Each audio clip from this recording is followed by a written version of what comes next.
Hello student, आपला 6वा chapter जे आहे ते कंप्लीट झाला आहे. तर आज आपण 7वा चॅप्टर सुरू करणार आहोत, ज्याचं नाव आहे ग्राहक संरक्षण. आता महात्मा गांधीजींनी ही एक छोटीशी व्याख्या दिली ग्राहकांबद्दल, ते बघूया. ग्राहक हा व्यवसाय भेट देणारा अतिशय महत्त्वाचा घटक आहे. तो व्यवसायावर अवलंबून नसतो, तर व्यवसाय ग्राहकावर अवलंबून असतो. तो व्यवसायाच्या कामकाजात व्यत्यय निर्माण करीत नसतो, तर ग्राहक हा व्यवसायाचा उद्देश असतो. तो व्यवसायाच्या बाहेरील घटक नसून व्यवसायाचा भाग असतो. व्यवसाय सेवा देऊन ग्राहकांवर उपकार करीत नसतो, तर ग्राहक व्यवसाय सेवाची संधी देऊन व्यवसायावर उपकार करीत असतो. त्यांनी अगदी खरी गोष्ट सांगितली आहे की जे ग्राहक आहे ते आपल्या बिझनेसवर अवलंबून नसतो, कारण ग्राहकाला भरपूर ऑप्शन असतं. पण आपल्या व्यवसायाला, बिझनेसला एकच ऑप्शन आहे, ते म्हणजे ग्राहक. म्हणून ग्राहक आपल्याकडे, आपण त्यांना वस्तू व सेवा देऊन आपण त्यांच्यावर उपकार करत नाही, तर ग्राहक आपल्यावर उपकार करत आहात. तर ग्राहक हा आधुनिक विपणन जगतचा मूळ पाया असून तो व्यवसाय संघटनेचा निर्माता आहे. व्यवसायाचे यश अपयश ग्राहकवरच अवलंबून असते. बिझनेसची सक्सेसिव कॅपिटल आहे ते कशावर डिपेंड करतो? ग्राहकांच्यावर. तर ग्राहकवरच अवलंबून असते.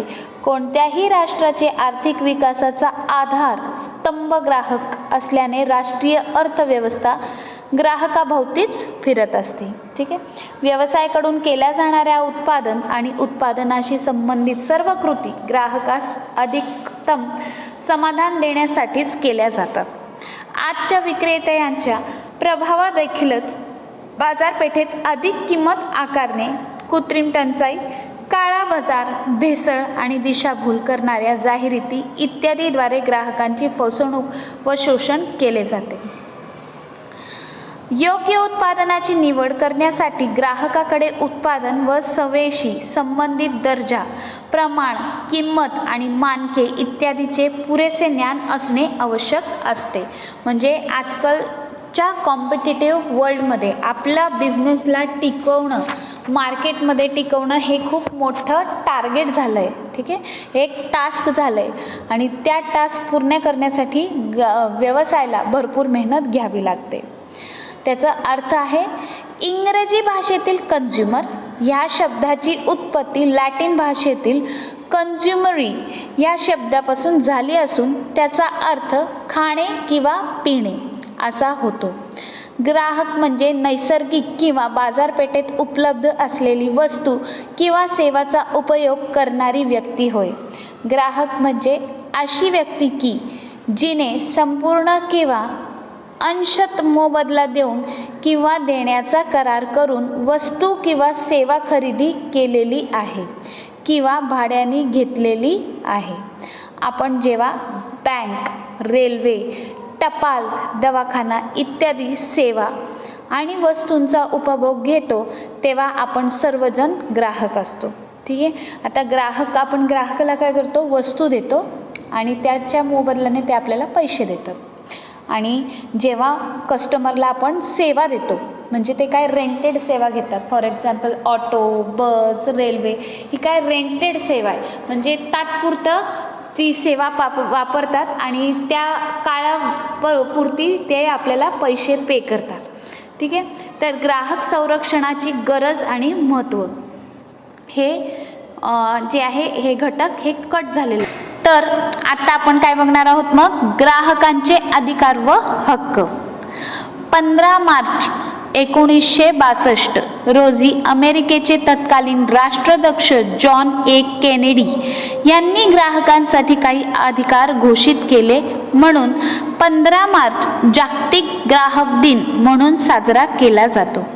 ग्राहकांचे अधिकार दैनंदिन जीवनाचा अविभाज्य भाग बनले असून ग्राहकांचा अधिकार ग्राहकास विक्रेते, उत्पादक आणि दुकानदाराकडून केल्या जाणाऱ्या फसवणुकीपासून संरक्षण देतात. जनतेसाठी चळवळ संघटित केली जाते. ह्या मोहीमेचे यश हे जनतेच्या जागरूकतेवर अवलंबून असते.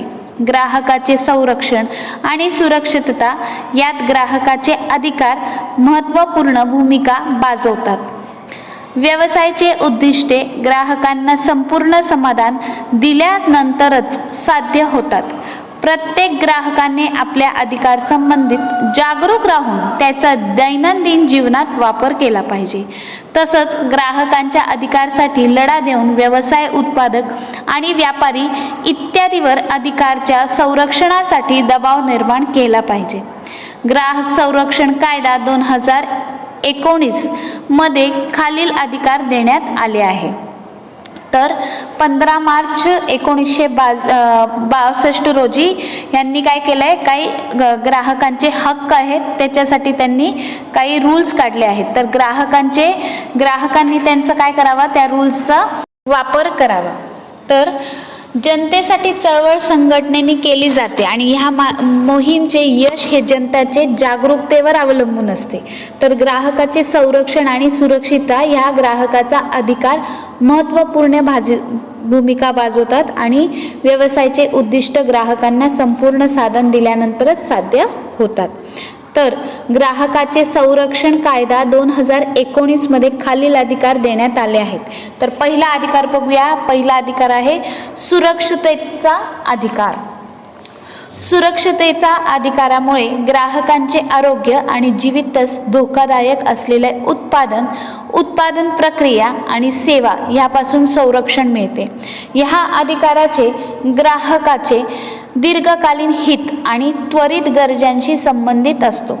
या अधिकारानुसार ग्राहकाची आरोग्य आणि जीवितास संपूर्ण संरक्षण व सुरक्षितता मिळाली पाहिजे. ही सुरक्षितता औषधे, विद्युत उपकरणे आणि खाद्यपदार्थ इत्यादी संबंधित असली पाहिजे.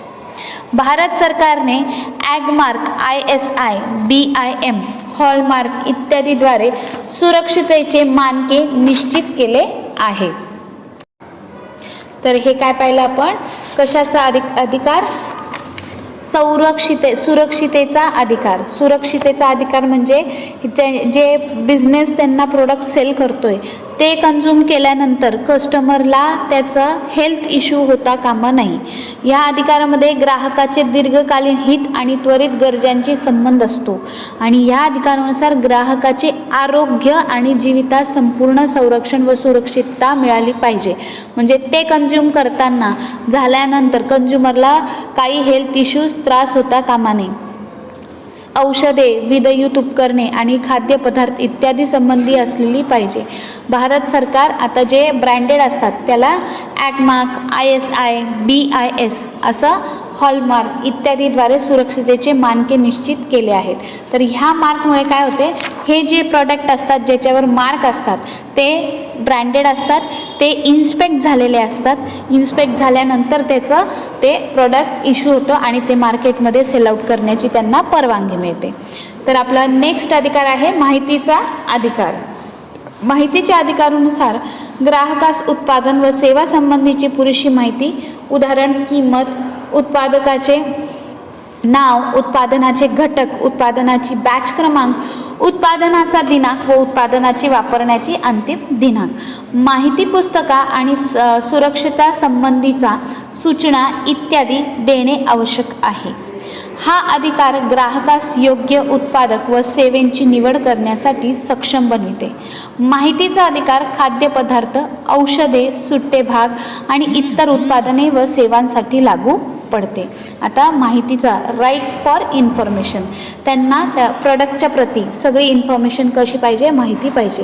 त्याच्यामुळे काय होतं, माहितीच्या अधिकारामुळेच ग्राहकांना ते प्रोडक्ट सिलेक्ट करताना काय होतं, इझी पडतं. ते पटकन ते प्रोडक्ट सिलेक्ट करू शकतात. आता सिलेक्ट करणे म्हणजे काय, आता सपोज केक आहे, केक अंड्याचा आहे तर त्याला रेड मार्क देतात आणि केक जर बिना अंड्याचा असेल तर ते ग्रीन मार्क देतात. तर अशा प्रकारे कस्टमरला लगेच कळतं की हा अंड्याचा केक आहे आणि हे व्हेज केक आहे. म्हणजे त्यांना सिलेक्ट करताना कसं होतं, इझी पडतं, इन्फॉर्मेशन मिळते. तिसरा पॉईंट आहे वस्तू व सेवाचे निवडीचा अधिकार. म्हणजे वस्तू सिलेक्ट करण्याचा अधिकार सुद्धा कस्टमरला आहे. भारतीय ग्राहकास दूरसंचार, वाहतूक आणि पर्यटन बँकिंग, इलेक्ट्रॉनिक उत्पादने, ग्राहकोपयोगी वस्तू FMCG इत्यादी वस्तू सेवा निवडण्याचा अधिकार आहे. या अधिकारानुसार ग्राहकात त्याची गरज आणि खरेदी क्षमता इत्यादीनुसार वस्तू व सेवा निवडण्याचे संपूर्ण स्वातंत्र्य देण्यात आले आहे. वस्तू निवडीचे अधिकार हा मुक्त अर्थव्यवस्थेचे संज्ञेशी संबंधित असून या अधिकारानुसार विक्रेते ग्राहकास विशिष्ट उत्पादन खरेदीसाठी सक्ती करू शकत नाही. No forceful act should be done. परिणामी विक्रेत्याची मक्तेदारी टाळणे शक्य होते. आता हा कोणता अधिकार आहे? वस्तू व सेवा निवडीचा अधिकार. तुम्ही म्हणजे बिझनेस, तुम्ही कस्टमरला फोर्स करू शकत नाही की तुम्ही हेच प्रोडक्ट खरीदा. ग्राहकाला वस्तू सिलेक्ट करण्याचा पुरेपूर अधिकार आहे. तो वस्तू सिलेक्ट करून तो प्रोडक्ट घेऊ शकतो. तर हे अधिकार बिझनेसला, कस्टमरला दिलं आहे. 4th पॉईंट आहे ग्राहकाचे ऐकून घेण्याचे अधिकार. ग्राहकाला म्हणजे आपला प्रोडक्टच्या बद्दल ग्राहकांप्रती काही तक्रार असली तर त्याच्याविषयी सुद्धा बिझनेसला ऐकून घ्यावं लागतं. त्यांचे काही कंप्लेंट असतात त्याला ऐकून घ्यायचे आणि ते तक्रारवर सोल्युशन काढायचे आहे. तर ऐकून घेण्याचा अधिकार. प्रत्येक व्यवसाय संघटनेचा ग्राहकांच्या तक्रारी ऐकून घेऊन त्या सोडविल्या पाहिजेत. या अधिकारानुसार ग्राहकास ग्राहक मंचाकडे तक्रार नोंदवण्याची संधी देण्यात आली आहे. तसेच उत्पादनाचा दर्जा, प्रमाणात, किंमत आणि बांधणी इत्यादी संबंधित सूचना उत्पादक आणि व्यापाऱ्यास देण्याचे अधिकार ग्राहकास देण्यात आला आहे. आजच्या काळात ग्राहक पोर्टल किंवा मोबाईल ॲप्लिकेशनद्वारे ऑनलाईन तक्रार दाखल करू शकतात. आता प्रत्येक कस्टमर जर तुम्हाला कंप्लेंट करतोय, ठीक आहे, तर तुम्ही बिझनेसचं ते एक पॉझिटिव्ह पॉईंट आहे. पॉझिटिव्ह पॉईंट काय आहे की तो कंप्लेंट तुमचा कुठेही करू शकतो, पण तो डायरेक्टली तुमच्याकडे आला आहे की आम्हाला तुमच्या या प्रोडक्टमध्ये ही कंप्लेंट आहे, तर ती कंप्लेंट तुम्ही त्यांचं निवारण करा. कंप्लेंटचं काय करा, त्यांचा निवारण करा. त्याची काय प्रॉब्लेम आहे ते बघून घ्या आणि त्या प्रॉब्लेमला काय करा, सॉर्ट आऊट करा. नुसतं त्यांची कंप्लेंट त्यांनी मीडियावर टाकली आहे आणि ती तशीच ठेवली आहे तसं नाही. त्यांची प्रॉब्लेम्स वाचा, त्यांच्यावर सोल्युशन काढा, म्हणजे कस्टमरसुद्धा तुमच्या प्रोडक्ट करून काय होणार आहे, सॅटिस्फाय होणार आहे. तर ग्राहकाचे ऐकून घेण्याचे अधिकार. नेक्स्ट आहे ग्राहक शिक्षणाचा अधिकार. प्रत्येक ग्राहकास त्यांचा अधिकार आणि समस्या व त्यावरील उपाय समजून घेण्याचा अधिकार आहे. हा अधिकार ग्राहकात जागरूकता निर्माण करतो. जागरूक ग्राहक योग्य वस्तू सेवाचा निवड करू शकतो. तसेच अधिकार व हिताचे अनैतिक व्यापाराकडून केल्या जाणाऱ्या शोषणापासून संरक्षण करू शकतो.